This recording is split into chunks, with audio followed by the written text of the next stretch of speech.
Hey, hey, hey, welcome back to Trek Chat, a podcast brought to you by Trek on the Tube. I am your host, Sean, and this is probably about the moment where you're gonna have to go away, log off, and quit this conversation because from this point on, everything is gonna be in French. That's right, it's the French Spectacular. It's the French Extravaganza. I've got two special guests here with me today, and we're going to be talking about French people, France, and everything French related in Star Trek in French. So good luck, or I'll see you next month. Coucou, salut. Avec moi, j'ai Rémi. Ça va? Bonjour Sean, bonjour à toutes et à tous. Ça va très bien et toi? Ouais, ça va. Et Cyril? Eh ben, bien le bonjour à vous tous, aux courageux. Courageux. Bon, Quelle est ta part à peu près d'auditeurs francophones et Ma d'auditrices? part d'auditeur francophone, Tu j'en ai saurais pas. aucune idée. Je reçois quelques commentaires de temps en temps. Je sais que j'ai des Belges qui m'écoutent parce que Ah, je reçois quelques commentaires. Puis il y a sûrement quelques peut-être Québécois là, qui sont perdus là-dedans. Je sais pas si j'ai des Français vraiment, mais bah, écoute. tu as au moins un auditeur français, mais le manque de bol, il te parle ce soir. Donc, Est-ce que vous avez des podcasts actifs en ce moment? Je sais que Rémi, des fois c'est oui, des fois c'est non, ça dépend de ton temps. Hein. Est-ce que vous voulez comme parler un peu de ce Ça, que vous ça faites dépend là? en fait du nombre d'enfants qu'il met au monde. J'ai des années qui sont relativement chargées. écoute, là je suis dans une période active, donc malheureusement j'ai peu de podcasts. Non, mais on a un podcast ensemble, Cyril et moi, qui s'appelle Trek in Storia, qui est actuellement diffusé uniquement sur sa chaîne YouTube à lui. Avant, c'était aussi sur mon flux RSS, mais ça n'existe plus. Donc voilà, on peut écouter Trek in Storia sur la chaîne de Cyril, dont il va nous parler. Bah oui, et la chaîne est toujours active. Alors j'essaye de sortir 1 à 2 vidéos par mois. Ça s'appelle donc Star Trek Historia et on va s'intéresser sur cette chaîne au lore de Star Trek, le vulgariser au maximum parce que 800 épisodes, ça fait beaucoup de lore et ça peut des fois décourager des gens qui voudraient s'y mettre. Donc j'apporte ma modeste contribution à l'évangélisation tréquienne du monde. Francophone, Waouh. francophone. Et Rémi m'en a souvent parlé de toi et de ta chaîne parce qu'au final, ce qu'on fait, c'est à peu près similaire. Moi, Mhm. j'essaie de faire des... Mais même si tout est en anglais, là, moi, j'essaie de faire des vidéos qui sont comme orientées pour les nouveaux fans de Star Trek ou ceux qui s'y connaissent pas encore beaucoup. Comme tu dis, il y a 800 épisodes, il y a 13 films, c'est le bordel. Essayer de se lancer là-dedans, c'est intimidant. Donc, du coup, j'essaie d'expliquer un peu les espèces que l'on retrouve dans Star Trek, un peu certains aspects comme Starfleet, etc. Mais sans aller trop en détail, ni avoir trop de spoilers là, qui peuvent gâcher l'histoire. Ouais, et ça me fait penser, j'ai oublié de dire, j'avais commencé à sous-titrer tes vidéos. Je n'ai pas abandonné, je n'ai juste pas le temps. Ça prend beaucoup de temps, mais c'est super cool à faire. Moi, j'aime beaucoup faire ça. Mais je vais continuer de sous-titrer les vidéos Star Trek Species Hmm. que tu fais, qui sont super cool. Mais Que j'ai dû voilà, renommer je sais pas. récemment d'ailleurs. Ça s'appelait Star Trek Races. Ça s'appelait les races avant, Racism. mais on m'a dit plusieurs fois que c'est pas des races, c'est des espèces. Ce sont des espèces, ouais. Alors bon, tout est Il y a changé. le débat un peu en France aussi. Pas qu'un peu. Comment est-ce qu'il Allez, faut dire? assume. Il y a carrément le débat en France. Ben ouais, ouais, non, non, mais moi je suis team espèce, hein, de toute façon, team species. Mais ouais, ouais. Bah moi je Et cherche du pas la coup, merde. Moi de toute façon c'est que des vidéos sur Star Trek qui fait que s'il faut changer le titre, je m'en fous. C'est pas la fin du monde. Écoute, mais ouais, il y a certaines qui sont sous-titrées du coup, mais pas toutes. Moi aussi j'essaie de faire 2 vidéos par mois, mais c'est pas toujours évident là, avec la vie. Bah en fait, En tout cas. ça dépend aussi du. Pour tout te dire, au début, je sais pas comment j'avais rencontré Rémi, mais pour tout te parce que dire. je suis une superstar du podcast francophone. Ouais, Ouais, c'est voilà, ça. ouais, ouais. C'est comme le. C'est un demi-dieu. Bah, on m'avait dit, il y a Voilà. un connard qui dit des Demi? trucs à Non. demi-vrai sur Star Trek, va écouter.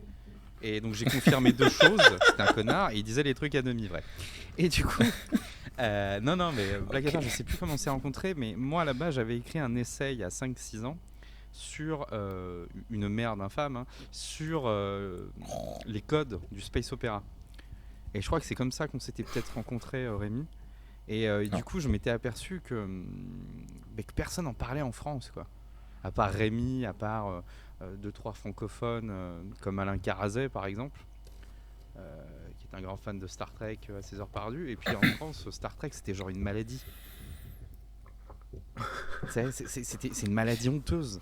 Il y a plein de gens connus mais qui aiment Star Trek, mais qui n'osent pas le dire, quoi. Genre, C'est fou ça. Ça l'est de moins en moins, mais oui, Star Trek a gardé très longtemps. Ben, on a commencé le podcast en fait là.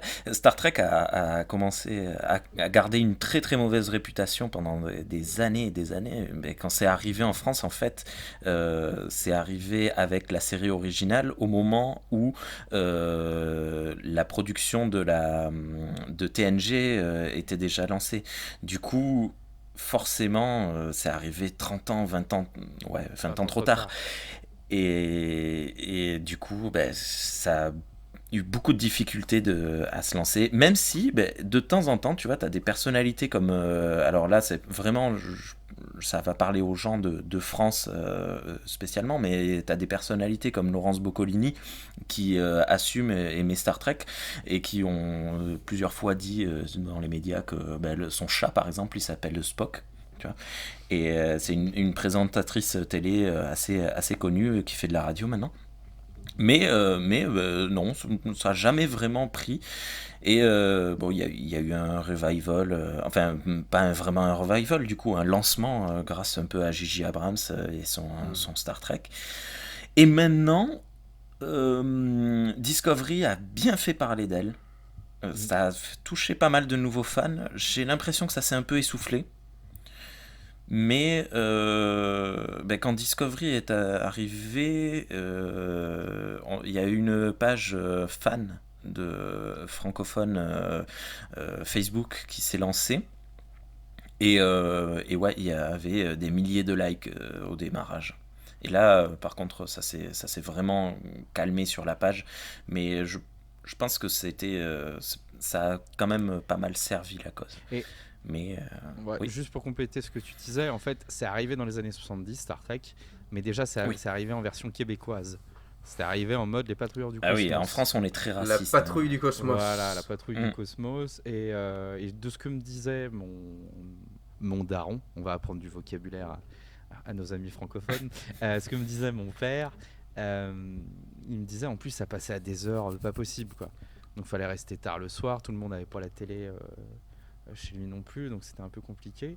Et deuxième chose par rapport à ce que disait Rémi, effectivement c'est arrivé en même temps, après il y a une rediff en même temps que la nouvelle génération, et c'était à l'époque sur des chaînes câblées. Or en France par exemple, le câble, ça n'a jamais vraiment marché d'ailleurs je crois, le câble et toutes ces chaînes payantes privées, moi j'ai jamais eu. Voilà, et c'était cher pour ce que c'était, et comment t'expliquer, c'est pas la culture française.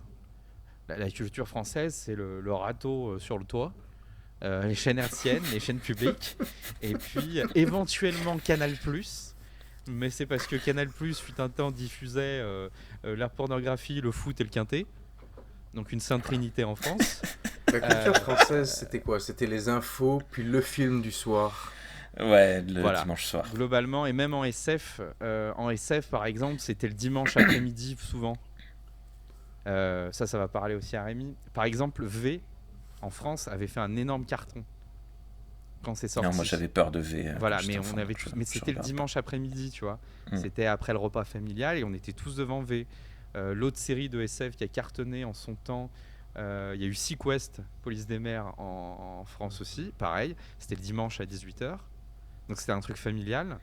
Et après, il y a eu Stargate. Ou carrément Stargate par contre l'essai le vendredi soir, enfin c'est resté mais culte, hein.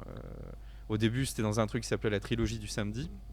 D'ailleurs ça a initié aussi le côté sérivore de la France, quoi, cette page, ce programme TV sur M6, et il y avait le vendredi Stargate, quoi. Et donc on a regardé pendant 10 ans tout Stargate Atlantis, tous les vendredis avec un an de retard par rapport aux Américains, avant qu'on découvre Internet au débit. Mais qui a joué aussi pas mal de choses. Mais c'est clair que trouver Star Trek en France, c'était via des VHS qu'il y avait soit au vidéoclub, soit aux marchands de journaux.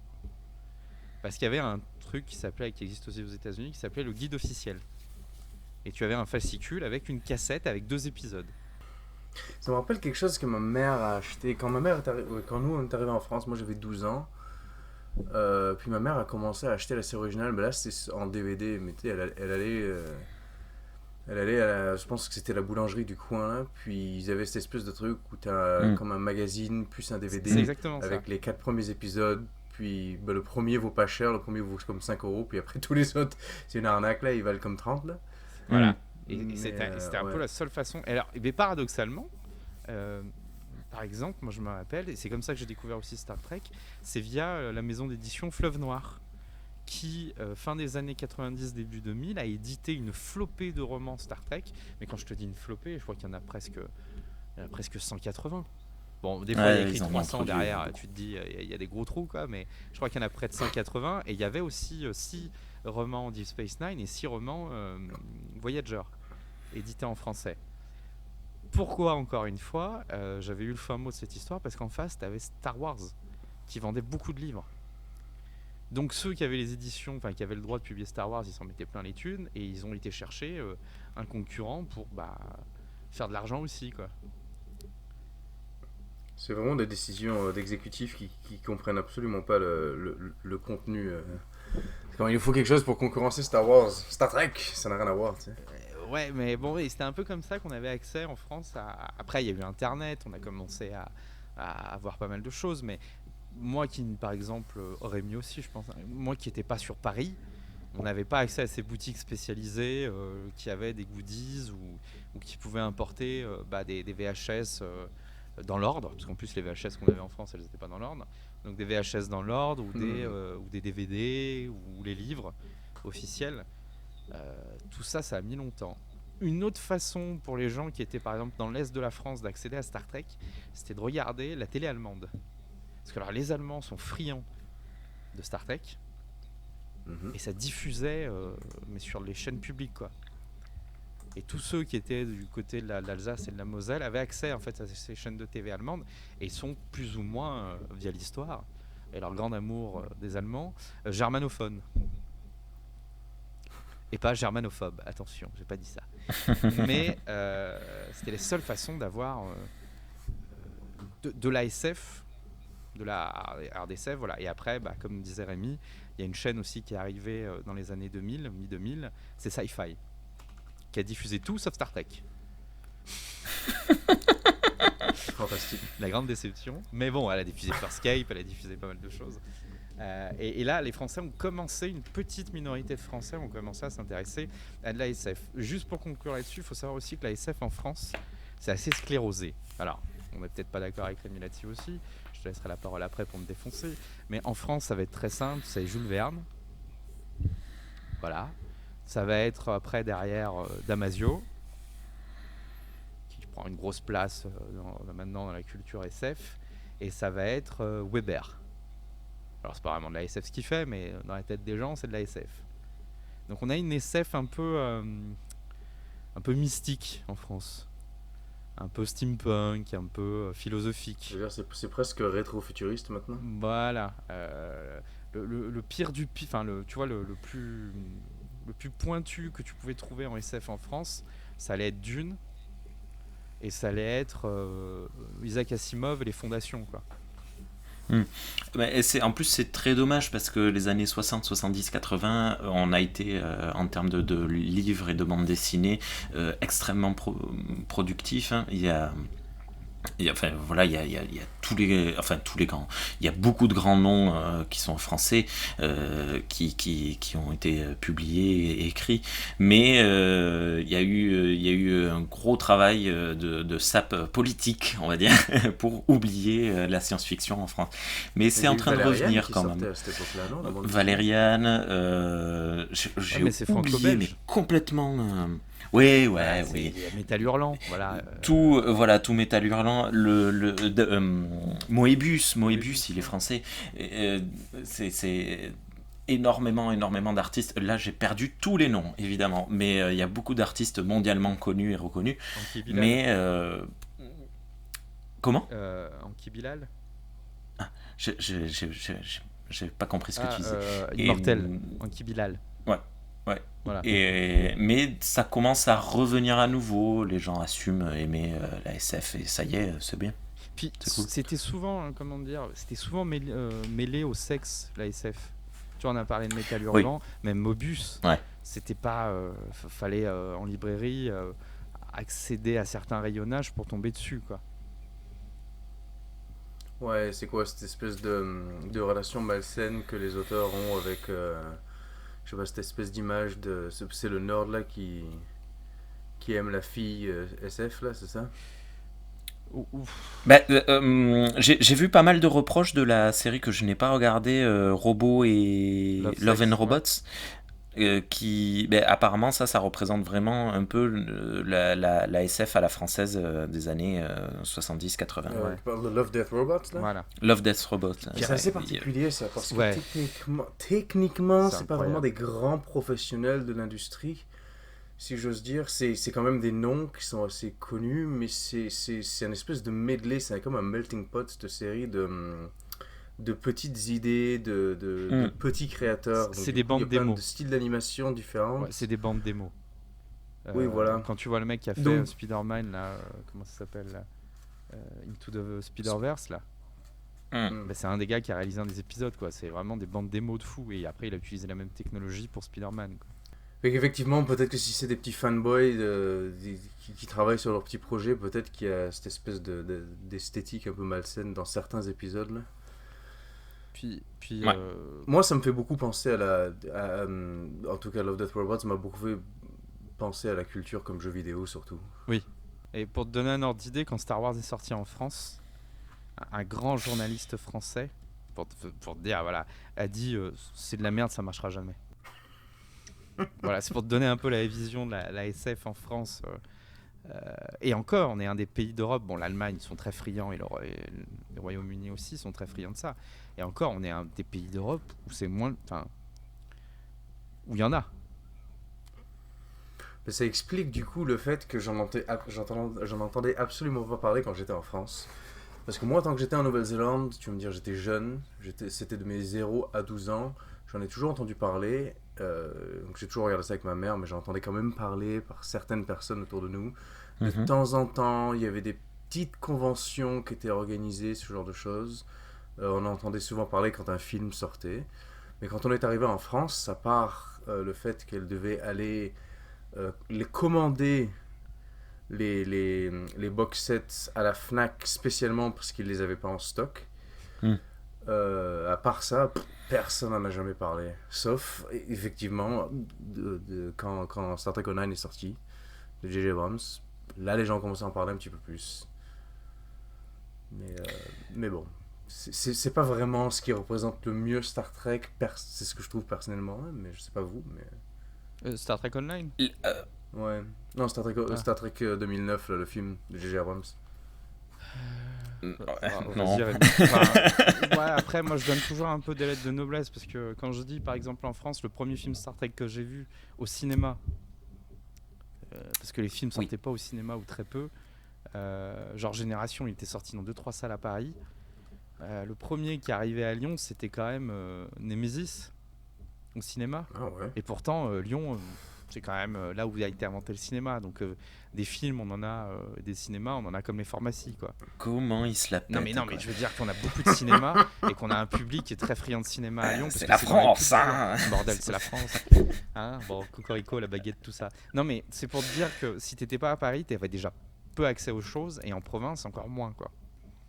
Même dans des endroits où, voilà, quoi, à Lyon, il y a plein d'écoles de cinéma, il y a plein de gens qui vont travailler après dans les studios américains et on n'y avait même pas accès ici, quoi.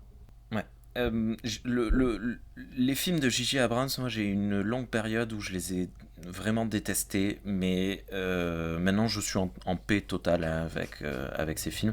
Mais ils ont quand même quelque chose d'hyper positif. Moi, c'est que ça m'a fait, moi, découvrir Star Trek. En 2009, j'étais au cinéma et pour voir cet ersatz de Star Wars.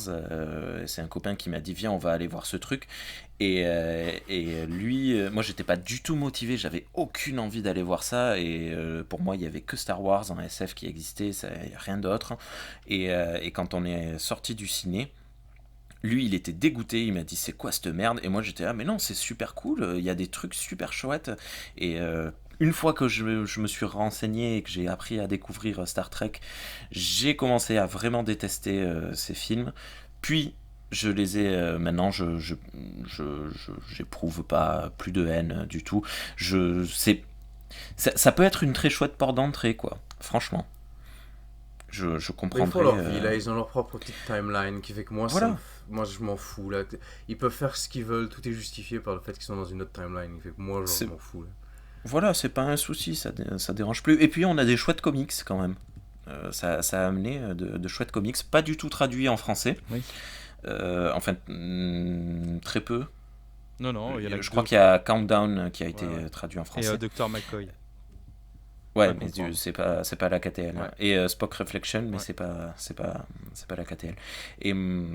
Mais en France, je pense que beaucoup de monde connaît ces films au moins, parce que ouais, parce que bon, tout le monde connaît J.J. Abrams évidemment, mais Je pense que Ces trois films-là, c'est sûr qu'il y a des gens qui les connaissent. Parce oui, que oui, ben, moi j'allais les voir, même si c'était tout seul. J'allais au cinéma, j'allais regarder mon film Star Trek, il le fallait. Mais oui. je me rappelle même que ben, à l'époque, quand Beyond était sorti, ma femme, moi-même, on était avec des amis qui disaient ah, viens, on va voir un film. Ok, on va voir un film. Puis moi, je savais que Beyond était au cinéma, mais on l'avait déjà vu 2 fois parce que je suis fou. Et il fallait qu'on y aille 2 fois, puis j'étais comme, moi, je vais voir n'importe quel film, je m'en fous. Puis c'est l'ami qui nous a proposé, on va voir celui-là, Beyond. C'est comme, ok, c'est bon. Du coup, je vais le voir une 3e fois. Mais Mais Beyond est cool. c'est pas moi qui l'ai incité ou qui l'ai encouragé. Elle savait même pas que j'aimais Star Trek. Elle s'est juste dit, celui-là a l'air sympa, on va aller le voir. Puis Ah, ça a plu à tout le monde. bah, c'est un peu le but d'Abrams, hein, c'est de faire du blockbuster, quoi. C'est de sortir du Star Trek, soit film d'art et essai comme a été Star Trek 1, ou alors du nanar, quoi. Oui, Star Trek 1 est considéré comme un film d'art et d'essai en France. Allez comprendre. et tu vois, par non, contre, ouais, je suis un peu d'accord. C'est. Ouais. Ce qui a fait du mal, par contre, c'est la vague de hate anti-Abrams. J'écoutais encore un podcast cet après-midi qui parlait de George Lucas. Et ils expliquaient que les fans de Star Wars en France sont passés pour des espèces de fascistes à cause de toute la vague anti qui a été produite depuis Disney, mais que les fans de Star Trek, pardon, français, je dis bien français, je parle pas pour les autres pays, sont passés aussi pour des espèces de fascistes quand Abrams s'est passé sur la franchise. On est passé pour des... ouais. Ce que je comprends tout à fait, parce que quand je vois les propos que moi-même j'ai pu tenir à propos de J.J. Abrams, je me Tu dis as que... été très ouais. véhément. Oui, mais c'est pas Je suis cool. le seul sage Et du monde. j'en présente mes excuses. Bon, Mais c'est- ça c'est Star Trek et les Français dans le vrai monde. Ouais. In real life, qu'en est-il des Français dans la licence? Parce que heureusement qu'il n'y a pas assez de Français qui regardent Star Trek, parce que sinon tout le monde serait outré. C'est sûrement pour ça qu'il n'y a jamais eu de correction au niveau des Français qu'on voit dans la licence. Ah, ça va pas du tout. C'est très compliqué. Je sais même Mais- pas par où commencer. Vous n'êtes pas du Sud spécifiquement, peut-être? Oui, non? Non. Si, je suis dans le sud-ouest. Ok, est-ce qu'on peut parler du bar de Marseille qui est dans Ah, bon. Voyageur ou... Et, tiens, et en plus, va à Marseille, va trouver un bar comme ça maintenant. T'sais. Écoute, c'est une vision très romantique. Je trouve très joli. C'est très mignon. Moi, ça me dérange. Non, Je suis étonné qu'on la résistance. commence par ça et pas par Jean-Luc. Ah, mais Jean-Luc mais Picard. c'est cool. Non, c'est trop facile. C'était trop facile de parler de Jean-Luc de suite. D'accord. Non, mais oui, mais écoute, oui, c'est une vision très cliché de la France. Mais c'est une vision de la France, tu vois. On parle au moins de nous, tu vois. Je me dis, voilà. Puis c'est la vision je- que les Américains ont de la France, quoi. Voilà, mais tu vois, dès qu'on parle des Allemands dans les productions américaines, ben, c'est des nazis. Donc je me dis, je préfère passer pour ça. Pour une victime canazie. C'est Voilà. vrai qu'il y a quand même des nazis dans Voyageurs, mais il y a des Français aussi, mais c'est la résistance. Voilà, Et là aussi, c'est vachement romancé, quoi, tu vois, il y a pas de nuance. Tous les Français étaient dans la résistance, quoi, il n'y avait pas de collabos, ou très peu. Bref, c'est... Bah, après, Non, il y avait pas de Gestapo, non, pas du tout. non. Mais je pense que le seul... Enfin, à prendre avec des pincettes, la seule un peu matière française qui est bien exploitée dans Star Trek, c'est la famille de Cisco. Mais elle est pas française. Elle est, mais ils sont de Ouais, culture je francophone. comprends. Et ils s'appellent Ouais. Lafayette. Ouais. Ils mangent cajun. Bon, nous on dirait créole en France, pas cajun, mais bon. Tu vois, il y a ce métissage de la Nouvelle-Orléans, de tout ça, quoi. C'est pas tout à fait la France ou la culture française qui est bien représentée, mais c'est comme la culture de la Nouvelle-Orléans Oui. qui est bien reflétée. Mais pour nous, on l'a jamais vendu ce truc. Hein. C'est toujours à nous. Hein. On l'a prêté, c'est tout. Écoute. La Louisiane, c'est toujours à nous, quoi. Sauf les Américains, sont pas au courant. On va leur rappeler. Mais non, mais moi, c'est à chaque fois aussi que j'entends le vignoble de Jean-Luc Picard, la barre. C'est pas du tout là où c'est, mais bon, c'est. Non, mais c'est mignon, pareil. C'est... Moi, je trouve, je me dis, quelque part, il y a peut-être un ou une américain ou anglais ou allemand qui s'est dit, tiens, voyons, c'est intéressant ce personnage ou cette vision-là, voyons, qu'est-ce qui se passe vraiment à la barre en France, et puis il s'est intéressé à la France, et peut-être même que cette personne a rencontré son compagnon ou sa compagnonne et est tombé amoureux d'un ou d'une Française grâce à Star Trek. Donc moi, ça me dérange pas tant. Alors, Je suis un peu Un romantique. petit pèlerinage à la barre. Voilà. Le type, si je m'en vais à la barre, Et- il a rencontré sa femme. Et vous avez vu sur cette France éternelle aussi, par exemple, quand Q se déguise en dragon de Napoléon. Oui. Tu vois, il y a toujours ce côté, on a été un ancien empire, maintenant on a la baguette et le béret, et on se laisse vivre, quoi. Ouais. Quand ils sont à Paris, ils sont dans les cafés. Toi, Après, écoute, il y a des personnes francophones dans Star Trek, même si on n'en parle jamais dans Star Trek, mais... Oh, flûte, j'ai perdu son prénom. l'extraterrestre dans Beyond. Non, l'actrice... Minuette, là elle est française? Non, elle est pas française, Non. je pense. La seule Euh, française les- que je me rappelle, là, c'est la danseuse qui est dans Beyond, là. J'ai oublié son Oui. nom aussi. Ouais. Oh, flûte. Elle est très chouette en Elle a plus. joué Mais dans la- on va en parler tout à l'heure. Mais non, moi je voulais parler de Beverly Crusher, hein, Oui, qui qui parle parle français. couramment français, qui a une résidence en France, près de Marseille d'ailleurs. Ah ouais. Et, Regardez les stalkers. Ah ouais, on y va. Non, j'avais aucune idée. Oui. Ah, flûte. Je pense que Comment c'est Patrick possible Stewart aussi de- parle français. De perdre son... Non, Gates McFadden. Gates McFadden. Alors, je sais pas si elle a toujours sa résidence, mais elle a vécu un temps près de Marseille, dans le sud-ouest dans le sud-est, pardon, de la France. Voilà, on l'a jamais entendu parler un mot. Je sais pas si elle parlait déjà français à Ouais, l'époque c'est peut-être pas de tendance. TNG, hein. Mais lorsqu'elle a des panels en France, elle fait son panel en français. C'est tellement une occasion ratée d'avoir des interactions entre Jean-Luc et elle en français. Je veux dire, tu me dis, lui, il aurait jamais réussi, mais... Après, est-ce que dans le lore, ça a encore une importance, la nationalité? Eh oui. Oui et non. Il m'a l'air quand même très fier d'avoir cette espèce d'héritage français.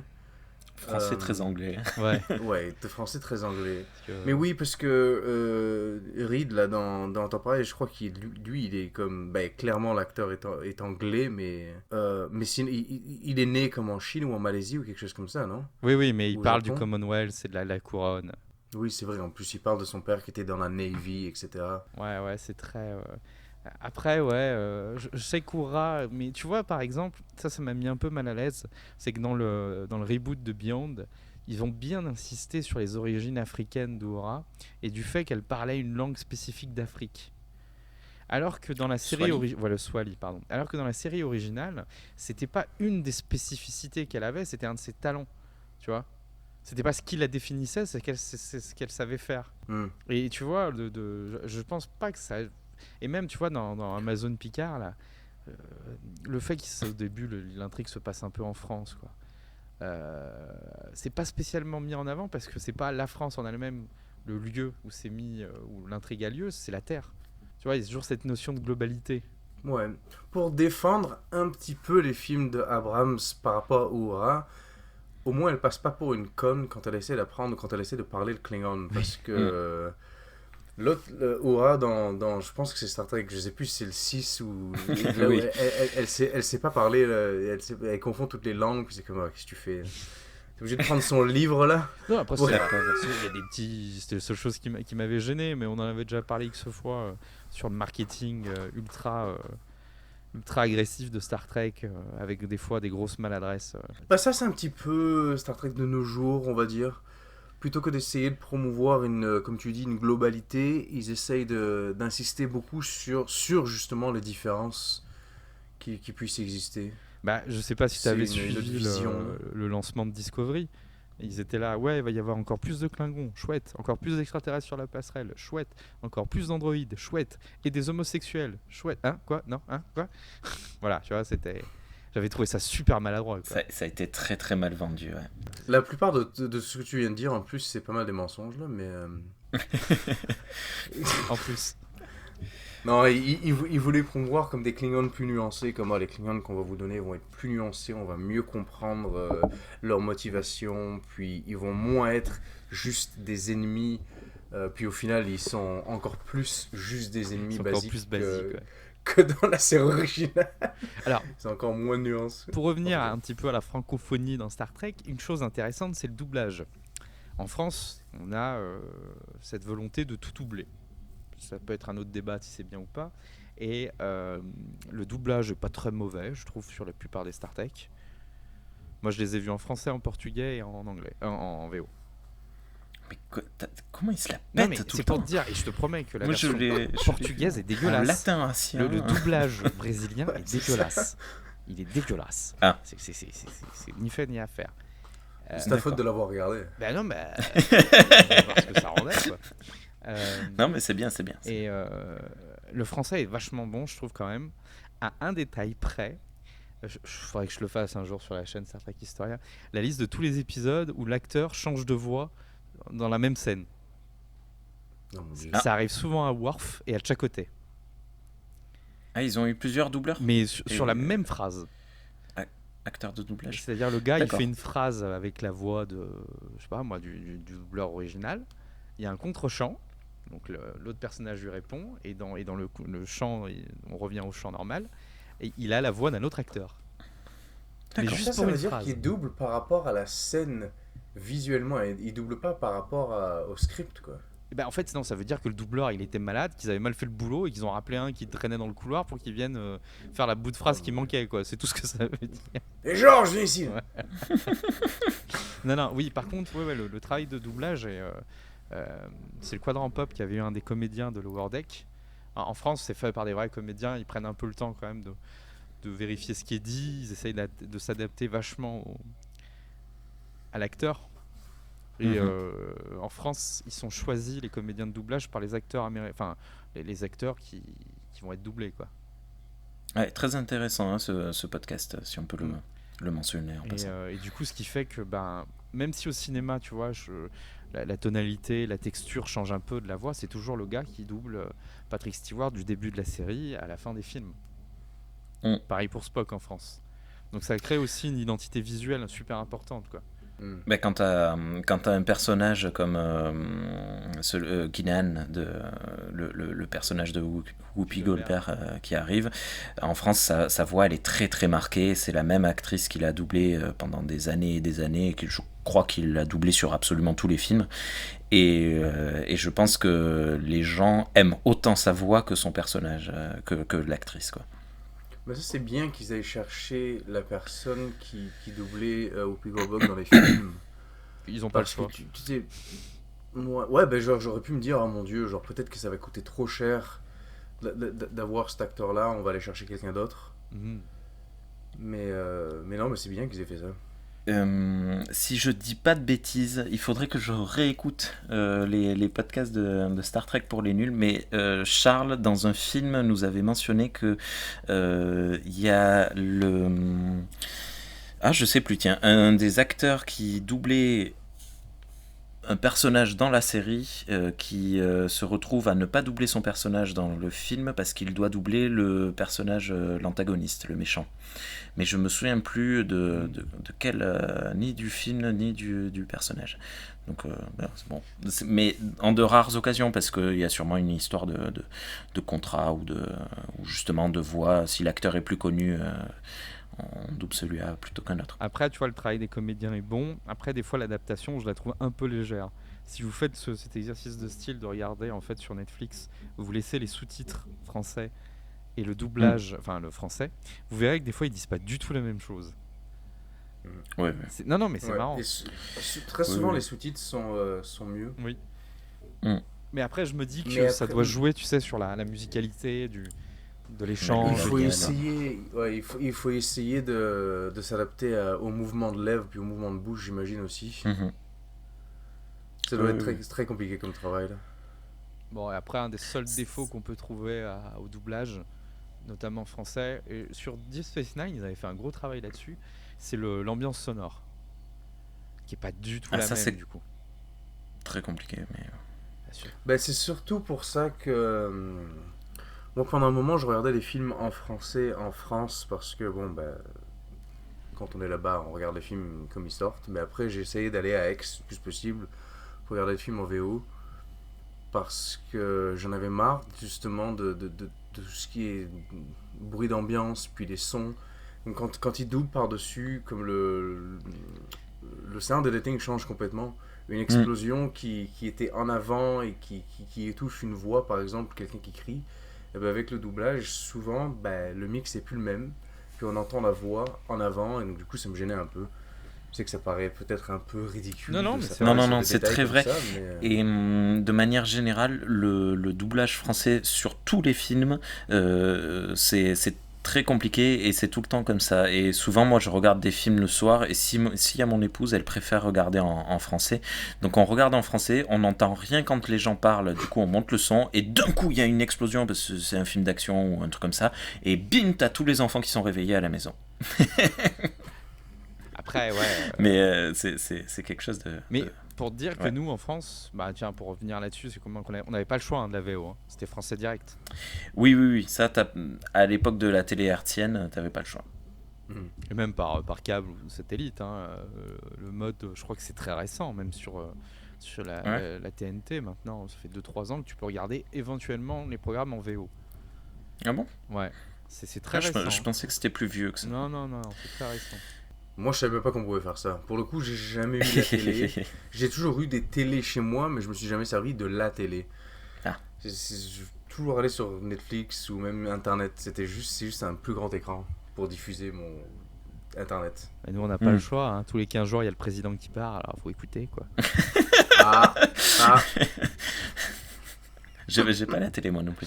Enfin bon, je l'ai mentionné tout à l'heure, mais peut-être que vous l'avez pas entendu, mais Jerry Ryan, il me semble qu'elle est mariée à un Français. Et c'est pas toi. Ben non. Voilà, et t'es très triste. Parce Non, que tu nous le ça va. répètes depuis. Mais voilà, il y a quand même plusieurs liens avec le monde francophone, du moins. il y a aussi René Aubergenois, qui a un nom qui paraît très français. Ouais. Odo dans Deep Space Nine, qui faisait la voix du cuistot français dans La Petite Sirène, le dessin animé Disney. Ah bon? Ouais, c'est lui qui fait le poisson, c'est lui qui fait cette voix. Et quand tu regardes sa filmographie, il fait plusieurs fois le français complètement en cliché là. Ah bah ça. D'accord. Qui fait que René Aubergenois, je sais pas pourquoi, il parle pas français a priori, mais ils le prennent pour faire l'accent français. C'est marrant ça. Après, Il doit être pareil, oui, de de Nouvelle-Orléans. Louisiane. Ouais. J'imagine là, Il devait Aubergenois, être par même là. René là. Ou quoique, non, il peut être aussi du nord des États-Unis. Hein. Oui, c'est vrai. Nouvelle-France, tout ça. Bref, mais après, tu vois, par exemple, que Paris soit le centre tu vois, des planètes. Le C'est centre la politique. capitale de la Voilà. fédération. C'est pas anodin non plus, quoi. C'est fantastique ça. Bah, après, je pense que c'est pas pour les bonnes raisons non plus. C'est-à-dire que ça doit être encore le délire des Lumières, de la Révolution, des droits de l'homme. Tu vois, Tu penses? C'est juste pour avoir la Tour Eiffel dans quelques scènes, non? oui, mais la Tour Eiffel, en théorie, ça doit évoquer minimum ça, quoi. Enfin, je sais pas, moi, de l'étranger, à chaque fois qu'on me parle de Paris,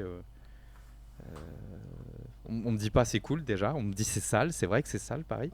Je fais oui, c'est vrai. Aller à Lyon, c'est mieux. Et non. Non, on dit souvent The City of Love, là. C'est ça que les gens aiment. Oui. Ah oui. Les gens romancisent pas mal Paris, là. Ouais. Après, au Québec, c'est un peu différent. Les gens pensent que. Souvent, les gens pensent que tous les Français sont comme les Parisiens, mais les Parisiens sont très. Sont uniques au monde. Parisiens. Voilà, il y a que. Ouais. Nous, On on va essaye pas de dire creuser gros une mots, hein. tranchée autour de Paris, là, ça fait 200 ans, moi, tu vois, pour l'isoler.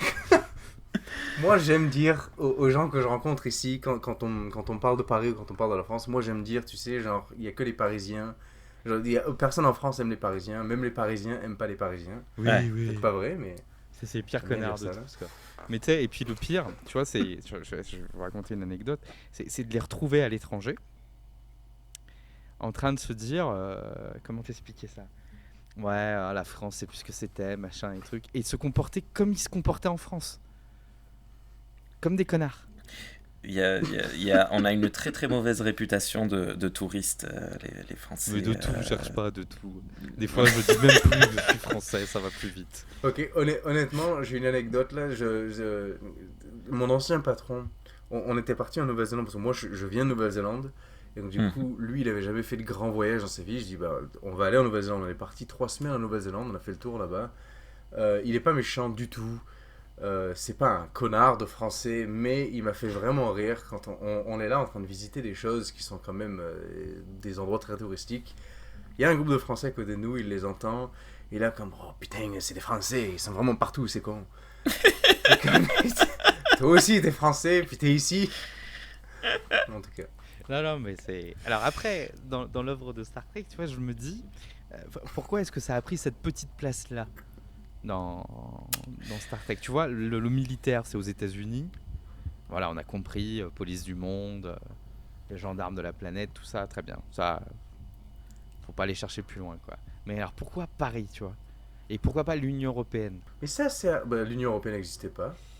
C'était déjà une idée. C'est-à-dire, quand Roddenberry écrit ça, il y a déjà la Confédération de l'acier, du bois et de l'acier, hein, si je me trompe pas, Rémi. Enfin, il y a déjà cet embryon d'Union Européenne. C'était la CE. Voilà, la CE. À l'époque, non. Et avec les Q, tout ça, entre tu vois, nous, de notre génération à Rémi, on ne conçoit pas la France comme... Enfin, peut-être Rémi, je prête des propos que tu n'as pas, mais moi, je ne conçois pas la France comme une entité nationale. Je la conçois comme une supra-région européenne. Oh, c'est beau. Non, mais c'est parce que je suis un fruit de l'Europe. Donc, tu vois, moi, à chaque fois que j'entends pareil dans Star Trek, je me dis, bah non, tu mettais ça au milieu, je sais pas, moi, à Bruxelles, et ça aurait eu tout autant d'importance, quoi. Mais il me semble que... Ah, j'ai pas assez d'infos précises là-dessus, mais il me semble qu'ils en parlent un peu de ce genre de truc quand ils parlent de la Troisième Guerre mondiale et de tout ce qui a suivi, tous les événements de Cannes. L'hégémonie la européenne, guerre un des- truc comme ça, là. Ouais, ils disent que... Parce que Cannes, il avait pris tout un certain continent d'assaut, L'Inde. mais tous les autres qui étaient comme lui, qui étaient enhanced là, il me semble qu'ils avaient pris certains continents, etc. Puis quand ils parlent à Cochrane, quand ils sont dans Force Contact, là, quand ils parlent à Zefram Cochrane, lui parle de l'Europe ou quelque chose comme ça. Peut-être que l'Europe est une entité, mais qui s'est redivisée Mhm. par Mhm. la suite, Si elle, suite à toutes ces guerres là. elle croit que les Borg sont suédois, ouais, dans First Contact. Vous êtes en guerre avec les Suédois. Ça, je sais pas si les Américains ont compris J'avais cette oublié. blague, tu vois. Nous, ça nous a fait rire, mais je me dis, les Américains, s'ils l'ont pigé, la blague. Bjorn, ouais, je sais pas. Je saurais pas dire, c'est vrai que. Mais ceux qui l'ont écrit, la blague, ils l'ont forcément compris. Bah, je pense qu'ils ont peut-être fait référence au joueur de tennis, Johan Borg, Ah, qu'ils ont bien connu aux États-Unis, tu vois. eh ben ça suffit, c'est très bien. Ouais. Bon voilà, la blague marche à 2 niveaux, ils en comprennent une, c'est bon. Si tu comprends un niveau sur 2, c'est bon. Et ouais, la place de la France dans Star Trek. Bah, après, il y a, tu sais, ce livre-là, Rémi, là, Le droit selon Star Trek. Oui. Voilà, où il dit qu'effectivement, la charte des nations, des planètes unies repose sur celle des Nations Unies, qui repose elle-même sur la Déclaration universelle des droits de l'homme. écrite à Paris, quoi. Ouais. Moi, je suis quand même assez surpris que ce soit. Parce que je réfléchis depuis tout à l'heure, mais il me semble que la France, c'est le pays que l'on cite le plus, autre que les États-Unis. Même dans la série originale, il me semble qu'il y a deux, trois références. Euh, je les vois pas parler d'autres pays comme la Chine, je les vois pas parler je sais pas, de certains pays d'Afrique, ou même en Europe. Quelques mentions d'Écosse de Oui, temps en voilà, temps, ouais. avec justement Ouais, voilà. Beverly peut-être, puis Beverly Scotty. Ouais, mais c'est tout. Oui, c'est vrai que de temps en temps on parle de. Ouais, Beverly parle de ses racines, mais l'autre pays qui est cité, quoi, c'est la France. Et ça me Et surprend là, toujours. on monte la Nouvelle-Zélande, on est une prison. Oui. Oui, c'est vrai. Vous échappez pas à votre C'est- histoire. Hein. Vous avez commencé c'est- prison, vous finissez prison. Mais tu vois, voilà, quelque Ouais, non, mais part. c'est une prison maintenant, attends, oh. Ben voilà, mais la France c'est plus un bar où tu dragues. Donc c'est vrai que ça doit être particulier d'être cité comme ça.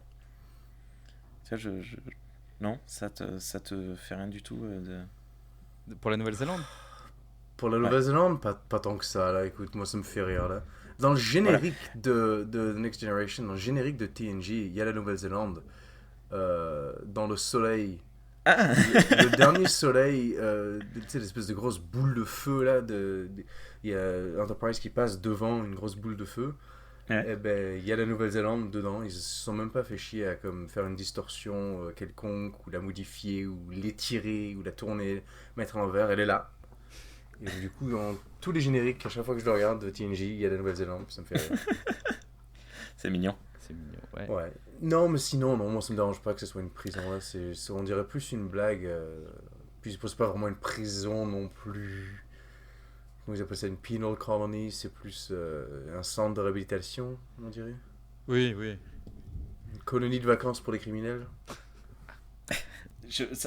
Comme je disais, ça m'a toujours étonné que la France soit autant citée dans Star Trek. Et c'est cool, hein, ça fait plaisir, mais c'est vrai que C'est parce qu'il y a pourquoi? beaucoup de. Il y a une culture, sans parler même de la famille Picard, puis de la culture vignoble, etc. Je pense qu'il y a beaucoup de. Parce on parle souvent de Shakespeare Hmm. dans Star Trek, mais il y a une grande culture littéraire aussi, française, je pense, puis théâtrale, etc. Donc, du coup, je pense que quand ils ont voulu faire un peu montrer que tel personnage est éduqué ou tel personnage a des connaissances, etc., quand Data connaît telle ou telle chose, euh, c'est facile de se référer à la France au niveau des peintres, au niveau des artistes, etc. Peut-être qu'il y a ça. J'étais en train de réfléchir à ce que tu disais. Je me demandais si c'était pas l'épisode de Holodeck, mais l'épisode de Robin des Bois. C'est pas du tout français, ça, Robin des Bois. Mhm. La table ronde, c'est français, mais il faut être très érudit pour savoir d'où ça part. Ah bon?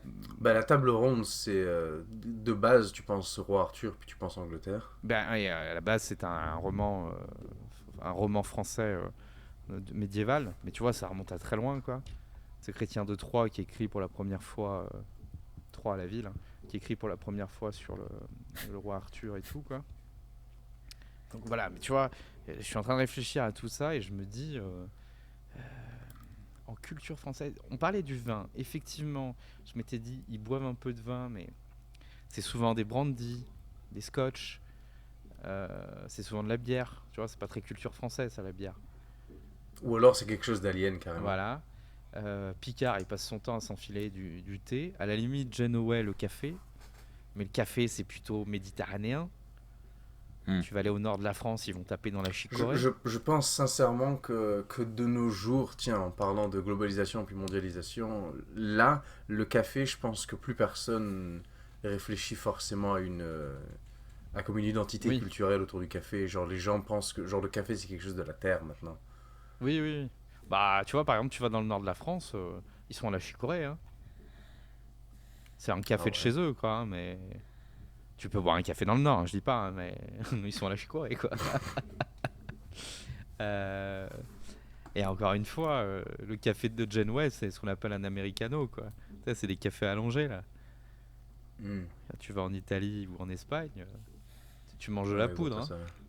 Mais je suis en train de réfléchir. Il y a pas trop. En fait, la bouffe, tu vois, dans Star Trek, la bouffe, à part quand elle est exotique, elle est peu évoquée.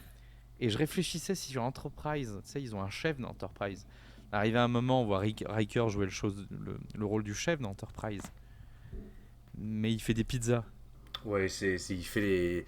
Ok, bah, moi j'ai été pâtissier pendant 12 ans, qui fait que forcément ça vient me chercher, mais quand les gâteaux qu'on monte dans Star Trek sont des espèces de gros machins américains dégueulasses, forcément ça vient me chercher. Puis tu parles d'Enterprise et le cuistot, il fait de la tarte pacane.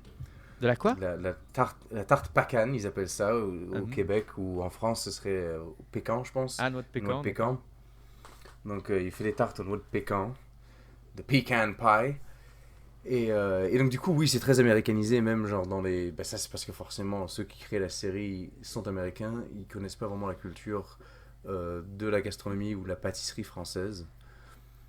Ce qui effectivement est un peu bizarre parce que moi, dans mon cerveau, c'est comme... En tant que monde, en tant que planète, une fois qu'on arrive à faire quelque chose, une fois qu'on arrive à perfectionner quelque chose, quand on a Mhm. des gâteaux fantastiques comme on arrive à faire en France, j'imagine qu'en allant vers l'avant, on continuerait à fabriquer ces gâteaux-là. On n'irait pas faire des gâteaux basiques.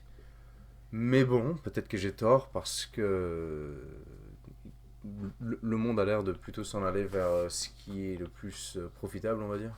Ce qui coûte le moins Ouais, ce cher qui à est. Ouais. produire. Puis, Et puis bon, après, nos gâteaux sont quand même très élaborés.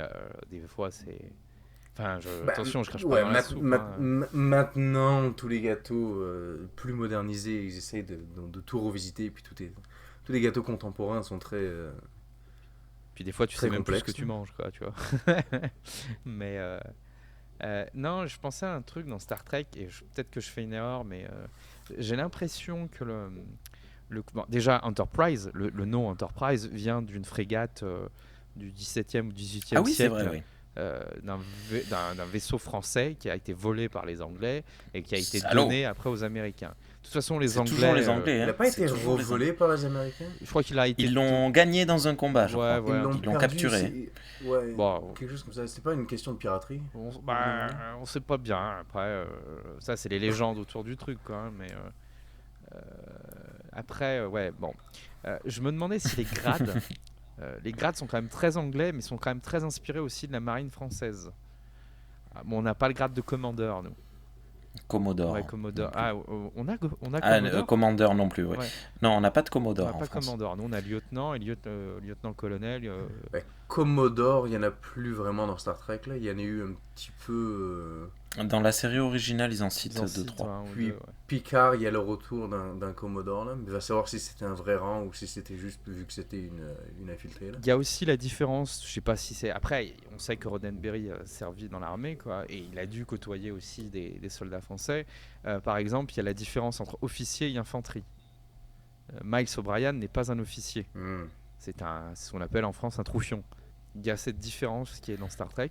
Donc tu es soit un appelé ou un conscrit, soit un officier de carrière. Et en France, tu as la même chose. Enfin, tu avais la même chose jusqu'aux années 2000. Et par exemple, en France, si tu n'as pas le bac, quand tu veux aller poster à l'armée, eh ben, tu ne seras jamais officier si tu passes pas de concours interne, quoi. Alors que quand tu as le bac, tu peux déjà prétendre à l'école des officiers. Et j'ai l'impression qu'il y a cette différence aussi dans Star Trek où il faut. Tu vois, Miles O'Brien, il s'est engagé comme ça sur un coin de table. Et donc il est chef. Alors que les autres ont fait l'école, comme Wesley Crusher, pour devenir officier d'entrée de jeu, quoi. Donc il y a ce côté peut-être français très élitiste des études. Parce qu'aux États-Unis, ça m'a l'air quand même. Enfin, après, c'est l'image aussi qu'on a de la France, hein, des pays anglo-saxons où quand tu as de la volonté, tu peux faire ce que tu veux, quoi. Ouais, ben ils essayent de promouvoir une espèce de méritocratie dans Star Trek. Alors que tu vois, en France et en Europe, c'est encore très codifié, ce genre de choses. Oui, vraiment. Pour changer de voix à 45 ans ou quelque chose comme ça en France, c'est plus compliqué qu'ici au Canada, par exemple. Ouais, bah, mais c'est pas, enfin, c'est vraiment en Europe, je t'avoue. Quand c'est un pays latin, t'as toujours cette problématique-là. Après, donc pour revenir un peu, t'as les noms des vaisseaux aussi qui sont souvent issus de la marine française. Ah ouais? Ouais, le Nouvel-Orléans. Il y a quoi d'autre? Le Défiant. Défiant, c'est un navire de guerre français aussi. D'accord. T'as pas mal de petites choses comme ça. Au niveau culture française. Et encore, tu vois, c'est paradoxal, hein, mais pour moi, Picard, bon, c'est parce que l'acteur est british comme c'est pas permis, quoi. Mais le plus français de tous, pour moi, c'est Sisko, quoi. Il a cette arrogance, cette impertinence, cette folie. C'est le seul qui fout un coup de poing à Q. Voilà, tu vois, ce côté. C'est l'extrait français, ça. Bah, Q débarque à ta gueule, on n'a pas le temps, là, dégage. voilà, exactement, tu vois, un peu rustre, un peu je m'en fous de la hiérarchie, alors que Picard suit quand même pas mal la hiérarchie, quoi. Il aime bien les règles. Sisko non, quoi. Ouais. Et je trouve que c'est le plus français bon, après, c'est ce qu'il y a de plus français dans Star Trek, quoi. Même si Ouais, je vrai, nous retrouve un peu dans les Bajorans aussi.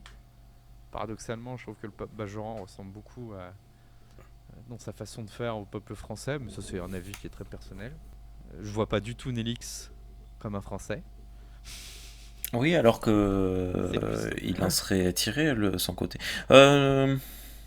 Non, Nilix, je le voyais plutôt genre les Allemands justement,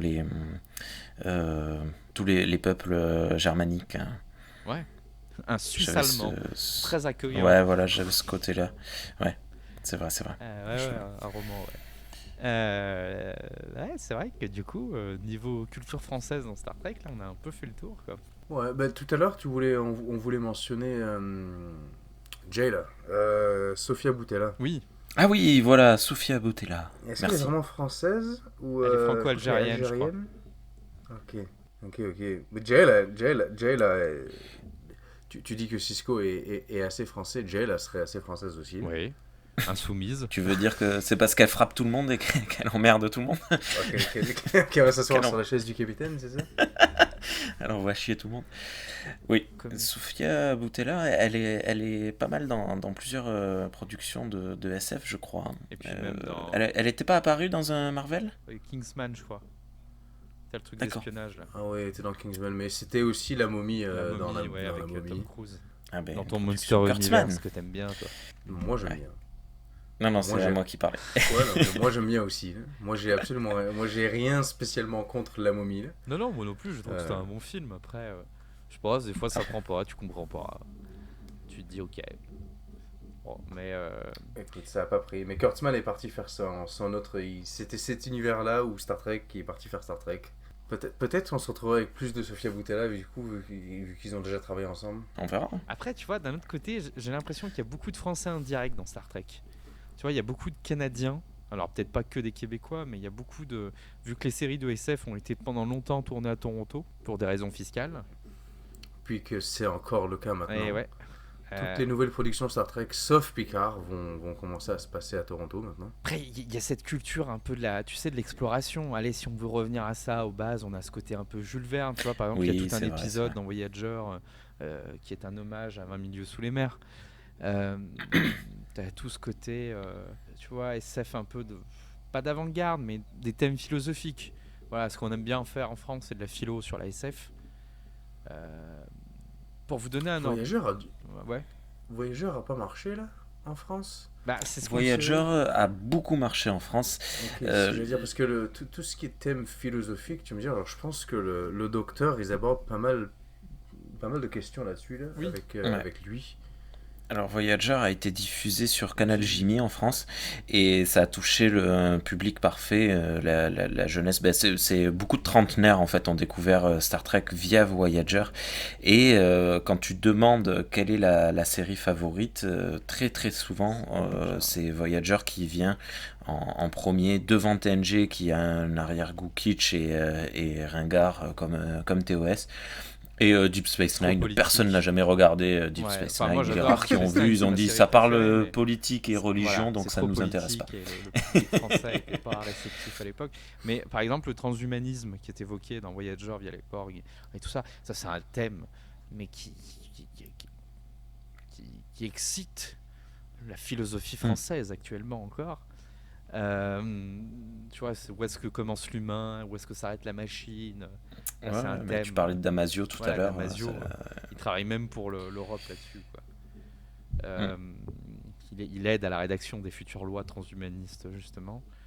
La bioéthique aussi en France, dans les années 90, c'était un thème qui commençait à être, alors pas porté sous ce nom-là, mais qui commençait à débarquer. Tu vois, avec le trapel, là, le blé transgénique. Voilà. Nous en France, c'était des choses qui commençaient à faire parler, où des agriculteurs démontaient des McDo à grands coups de pelle. Voilà. C'était rigolo. C'était rigolo, ouais. Non, mais et puis c'est des thèmes qui sont toujours d'actualité. Et c'est vrai que la SF française, ça va être là-dessus. Je sais pas, Osmosis, c'était une série sur Netflix là, de SF française. Oh. Ça parle beaucoup de ça. Tu vois, c'est une sorte de Tinder. Ça parle beaucoup de ça. Métal Hurlant, une autre série française de SF, mais tournée à l'américaine. Voilà, ça parlait beaucoup de trucs. Où s'arrêtait l'homme, où s'arrêtait la machine, qu'est-ce qui nous rendait humains ou pas. Bah ça me fait penser à La Jetée. Ah ouais. Parce que Terry Matalas va s'occuper de... C'est lui le showrunner pour Picard saison 2. Et comme lui, c'était comme l'un des exécutifs sur la série 12 Monkeys, je me suis dit, je vais regarder le film avant de regarder la série. Et évidemment, ce film-là est inspiré du film court La Jetée français. Donc du coup, je suis allé voir ça là. Que j'ai toujours pas vu, mais qui a très très très très bonne réputation. Ouais, c'est très particulier, mais c'est pas long parce que c'est très français. Après, tu vois. Ouais, non, c'est très français aussi, ouais. On a oublié notre seul monument qu'on a de la SF, nous, ici. Enfin, c'est Luc Besson. Ah oui, ouais. Ouais, j'oublie, le pauvre. C'est le seul à faire de la SF à la française, c'est-à-dire du vrai space opéra comme lui l'entend. Et il se fait chier dessus par les Français. Bah, vous avez aimé Valérienne ou J'ai pas vu. En fait, le problème, c'est que ils en font. Comment t'expliquer on a eu toute cette série de films après le 5e élément là, le 5e élément qui était cool. Et après, on s'est tapé Vidoc, on s'est tapé.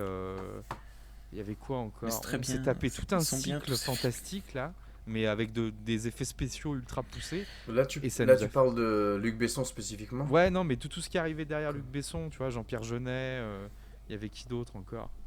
Ok, je pensais que tu parlais des films comme Lucie, ce genre de choses. Ouais, bon après en fait, le problème, c'est que Luc Besson, quand il a commencé son Taxi 5 et son Yamakasi 8, il nous a gonflé, quoi. Non, mais... Ouais.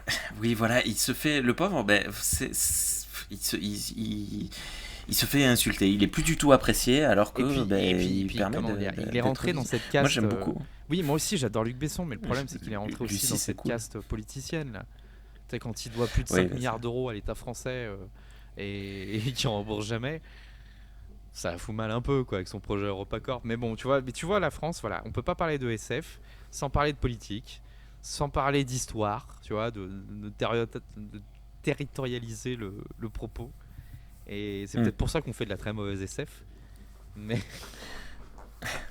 Je vais finir sur un point positif, alors on va finir ça parce que ça fait plus d'une heure là, mais on va parler de science-fiction, on va dire qu'elle est américaine, elle est anglophone, mais elle est faite par un francophone, Denis Villeneuve. Oui.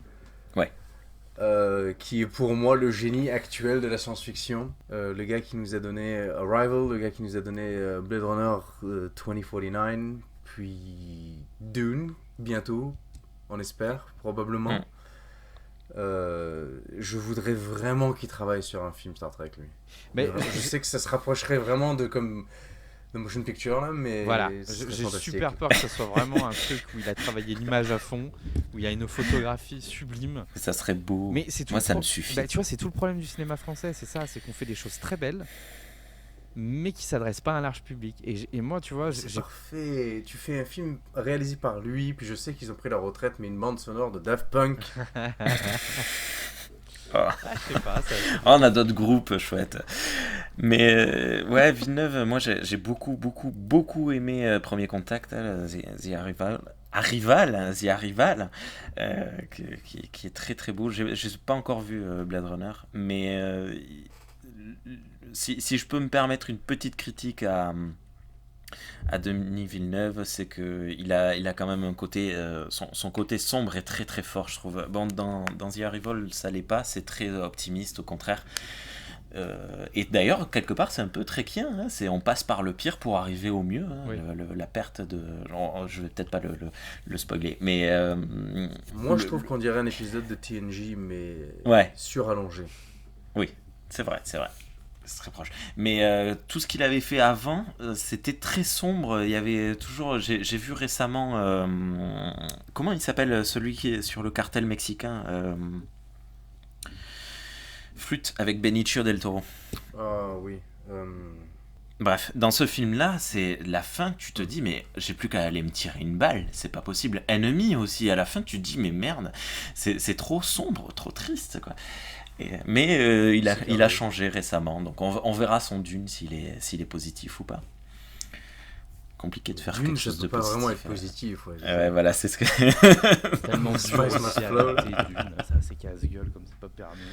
Non, mais on verra. Mais ça va être beau, ça va être beau. Oui. Moi, ça me suffit. Et une fois de plus, voilà, peut-être que c'est ça l'avenir francophone chez Star Trek, comme tu dis. Ouais.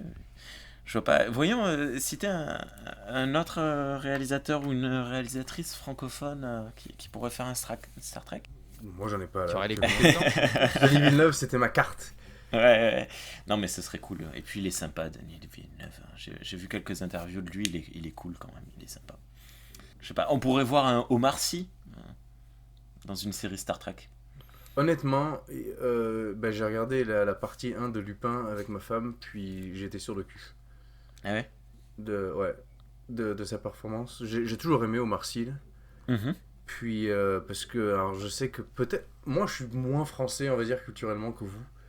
Donc, du coup, vous allez me dire si j'ai tort, mais j'ai toujours l'impression que les productions françaises, la manière dont les gens jouent dans les productions françaises, ça fait toujours plus jouer, plus théâtral que. Il y a, ouais, alors en fait, si tu veux, on a de très bons acteurs et de très bonnes actrices, ce qui, selon moi, peut clocher par moment, c'est la direction en fait des acteurs et des actrices. Ok. Les acteurs sont capables de faire un peu tout, seulement les réalisateurs ne les dirigent pas. Donc, en gros, tu pars sur un concept de personnage, tu dis c'est un personnage grandiloquent, c'est un personnage ténébreux, machin, et l'acteur ou l'actrice va jouer sur le même registre tout le long de son film ou de sa série. Et du coup, en fait, on a de super bonnes personnes, mais le jeu est toujours un peu semblable et un peu particulier, et c'est vrai que voilà, c'est compliqué. Mais justement, J'ai pas vraiment ressenti ça dans Lupin. ouais, Ouais, non, j'ai trouvé que j'ai Lupin, pas regardé la série. tout le monde était beaucoup plus naturel là-dedans. Après, à la différence D'accord. d'une série américaine, en France, on n'a pas. Comment t'expliquer ça? Alors, aux États-Unis, le réalisateur il s'occupe de l'image. Il donne la vision globale de ce qu'il veut. Mais par exemple, il s'occupera très peu du jeu des acteurs, surtout dans les séries. Dans les séries, ça va plutôt être les gars qui ont écrit les scénarios, et puis tu peux avoir ce qu'on appelle un metteur en scène. En France, le metteur en scène est aussi le réalisateur et aussi l'auteur de l'œuvre. Donc le gars, en fait, il s'occupe d'un peu de tout, et finalement, beaucoup de rien. Et c'est un des problèmes. C'est pour ça que tu as des films, souvent, par exemple les séries TV françaises, c'est un peu tout le temps fait sur le même modèle, parce que pour éviter d'avoir un auteur qui casse les couilles parce qu'il veut son beau plan, on va mettre des yes men. Des gars qui vont servir la soupe au comédien principal. Donc en gros, c'est Omar Sy, il fait ce qu'il veut sur le tournage. Voilà, ce qui donne ce côté un peu monocorde que disait Rémi, alors qu'aux États-Unis, les gars ils peuvent pas se permettre de faire ça, quoi. Parce que c'est pas eux qui ont le contrôle un peu de la production finale, quoi. Tu vois, en France, les acteurs souvent viennent voir le montage en cours de route. Aux États-Unis, c'est improbable, ça. Ouais, non, ça n'existe pas. Ça. Voilà, et pareil, en France, aucun producteur. Tu vois, aux États-Unis, là, on a vu avec Justice League, tu as le producteur cut, le Snyder cut. Tu as des gens qui. Enfin, on l'a vu aussi avec Blade Runner et ses 10 000 recuts, quoi. En France, le producteur met son nez dans le montage, mais il y a grève pendant 2 ans. C'est interdit, c'est impensable. c'est voilà, quoi. Ce qui fait que des films comme Steak, par exemple, avec Eric et Ramsey, si ça avait été un film américain, il n'aurait pas chopé tu vois, ce four. Je sais pas si vous avez jamais vu Steak avec Eric et Ramsey. Il est génial, si. Et ouais, c'est mais un le film, problème, c'est que le producteur, il savait pas ce qui allait sortir en montage. Il a vendu ça comme un film drôle, et c'était pas un film drôle. Voilà. Et donc, c'est typiquement le cas qui fait que. Et c'est pour ça que les acteurs en France. Et puis, ils sont pas dans le même type de jeu. Tu sais, aux États-Unis, tu as différentes écoles de jeu. En France, c'est vachement normalisé et tu commences toujours ta carrière par le théâtre. Et c'est toujours, tu sais, le ventre mou. Quand tu tournes pas un film ou une série, t'es au théâtre en France. Aux États-Unis aussi, tu vois, mais c'est moins présent, quoi. C'est pour ça qu'au final, souvent, moi j'ai l'impression qu'il y a des performances très théâtrales, très des fois un peu exagérées dans le. Après, il y a beaucoup d'acteurs français qui démarrent comme comédiens, ils font du stand-up et ce genre de choses, non? Bah ouais, Omar, Pas forcément le théâtre, mais... c'était ça. Ça c'est nouveau pour nous. Je sais pas, ouais, ça c'est nouveau pour nous là, le stand-up. Franchement, c'est très nouveau. La plupart des comédiens que tu vois là, en fait, ils démarraient dans ce qu'on appelle des pastilles à la télé, des mini-sketchs. Okay. Voilà, Omar qui joue Lupin, il était un duo sur Canal+ avec un gars qui s'appelait Fred, Omar et Fred. Et ils faisaient des pastilles, des blagues. Je me rappelle, là, cette espèce de truc. Le SAV. Le téléphone. Ouais, il y avait ça, le SAV. Et encore avant, ils faisaient des blagues. Ils venaient embêter les interviewés pendant leur interview, tu vois. Okay. Jamel Debbouze, c'est pareil. Il avait le cinéma de Jamel. C'est des petites. C'était. Tu vois le YouTube français? Bah, c'était ça, mais il y a 20 ans. Non mais c'est ça, c'est-à-dire que le YouTube français... le studio Bagel, mais... voilà, le cinéma de Jamel, c'était ça. Eric et Ramsey, c'était les mots sur M6. Ils essayaient de te faire la définition d'un mot. Et c'est que ça, Alain Chabat. Alain Chabat des Nuls, bah, c'est pareil, ils avaient une émission de blagues. Les Robin des Bois, c'est pareil, ils avaient une émission de blagues. Tu vois, la télé a beaucoup formé les comédiens que tu vois actuellement sur les séries télé. Après, effectivement, on a toute cette génération du stand-up et qui en fait fait des fours. Enfin là, on part sur un autre sujet, quoi, mais voilà. En tout cas, c'est très intéressant. Je sais pas si on aura un Français un jour ou un francophone un jour qui va réaliser un film Star Trek. Et voilà, est-ce que vous avez quelque chose à dire là sur les Français, sur la France dans Star Trek pour finir? Bon, écoute, nous, dans le premier film, il s'écrase sur Londres. Tout ce qu'on demande, c'est qu'il s'écrase sur Paris dans le prochain. C'est tout. La visibilité. Voilà. Qui s'écrase sur Lyon. Non, mais Lyon, il n'y avait pas assez de place pour s'écraser. Tu vois l'USS Vengeance, il fait déjà tout Lyon, quoi. Ça y est, sur Marseille peut-être, non? Sur Marseille. Ça serait trop d'honneur à leur faire. On peut souhaiter ça, que l'on voit des choses un peu plus vraies et diverses. Autre que des vignobles et Paris et la Tour Eiffel. Et le bar de chez Sandrine. Que si... que je sais pas si... Tiens, Discovery, ils sont 800 ans dans le futur, là. S'ils retournent sur Terre et qu'ils voient la France, tu vois. Ça serait quoi la France dans 10 000 ans? 1000 ans. Pardon, okay. Pas 10 millions, 1000 ans. Est-ce qu'on dirait chocolatine ou pain au chocolat? Chocolatine, on dira chocolatine. Non, c'est pas au chocolat. Non. Non, toi, t'as pas le droit, hein. Toi, t'es censé dire chocolatine. Hein. Non, les Canadiens, ils disent chocolatine. Ouais, ok, les Canadiens, ils disent chocolatine. Mais chocolatine, il est pas dans le dictionnaire. Si. Alors ça, si. et c'est le vrai mot, en fait, à la base. Simplement, tu vois, ils sont assez conservateurs et ils veulent pas évoluer. C'est tout. Plus de français, plus de langue française correcte dans Star Trek. C'est ça que je voudrais entendre. parce que bien le nombre de personnages qui sont censés être français mais qui parlent pas vraiment un français convenable, c'est un peu déconcertant. Puis même Discovery récemment, ils nous ont fait un petit épisode où il y a des problèmes avec le traducteur universel. Quand ça passe quand il y a la traduction langue française, clairement c'est pas quelqu'un de français qui a fait cette traduction, c'est un peu dommage. Est-ce que ton épouse est francophone? Ouais, d'accord. Non, c'était pour savoir si elle réagissait... La chocolatine, t'es encore là-dessus, toi? Non, mais quand il y a une référence française, savoir ce que une personne qui n'est pas française... plus française. Enfin, pas francophone, du moins. Moi, je suis arrivé en France plus tard. Elle a vécu toute sa vie en France, ce qui fait qu'elle est beaucoup plus française que moi. D'accord. Donc ouais, Donc, elle a des réactions... Bonjour. Quand quelqu'un dit quelque chose et que ça va pas, là, elle est choquée. En tout cas, c'est bien. merci beaucoup d'être venu, d'avoir fait tout ce podcast en français. Merci aux 5 auditeurs qui nous ont écoutés. C'est les 5 vrais. C'est la passion. C'est les 5 vrais. Merci beaucoup pour ton invitation. C'est vrai que ça a été très compliqué de s'exprimer en français. Il a fallu qu'on arrive à retrouver nos mots, mais on a plutôt bien réussi, je crois. Ouais, bah moi je parle plus en anglais en ce moment qu'en français, là où je suis. Parce que même si je suis au Québec, il y a beaucoup de gens avec qui je travaille, ils parlent tous anglais. La plupart des clients m'adressent en anglais. Et même comme là, tu viens de dire un truc, ils m'adressent en anglais. Ouais, très j'ai anglais, pensé, ça. pendant que j'étais en train de le dire, non, il s'adresse à moi en anglais. Oui, bah après on a Ouais. compris. Ça On va. est des Français, mais on n'est pas que Et écoute, teubés. Hein.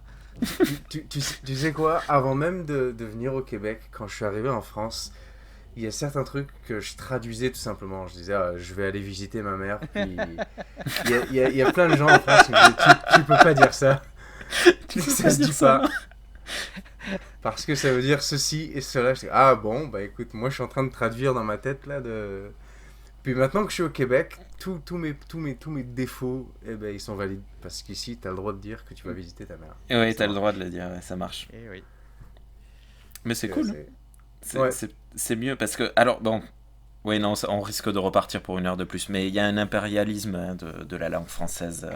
On a un côté très dur comme ça où tu peux pas, c'est interdit de dire autre chose que ce que tu es censé dire. Les mots ont de l'importance. Et c'est pas bien. Mais c'est comme ça. Pour le moment. Et puis tu vois, on exige ça des étrangers, mais nous on est des billes en langue étrangère, quoi. Ah oui. Et souvent quand je suis au Portugal, ils me disent mais vous parlez portugais? Je fais oui. Vous parlez anglais? Un petit peu. Ils disent mais c'est rare de voir un Français qui parle autre chose que sa langue. Et je leur dis mais ils ont déjà du mal à apprendre le français correctement. Faut pas leur demander autre chose. Hein. Mais Ah là là. Ouais, mais merci à nouveau, Sean. C'est peut-être pour ça que la langue française commence à mourir dans Star Trek. Parce que même les Français avaient la flemme d'apprendre le français. Et puis c'est pas une langue qui est ouverte sur les nouvelles technologies. Je veux dire que email, voilà, toute la planète entière dit email parce que c'est simple, on comprend tout de suite. Nous on dit courriel. Ils veulent qu'on dise Non, courriel. c'est pas vrai, on le dit pas. Mais on le dit pas, Non, mais ils veulent qu'on dise courriel. Mais ça, c'est très québécois, Voilà.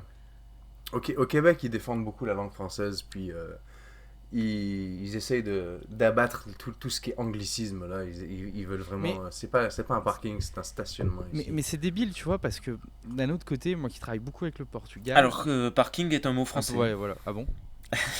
Oui. Parking est un mot français. Bon, on en discutera après. Oui. Mais je disais, tu vois, C'est fou, ça. la langue, elle meurt pas. Au Portugal, ils utilisent beaucoup d'anglicismes. Beaucoup. Mais ça les empêche pas de maîtriser leur langue parfaitement.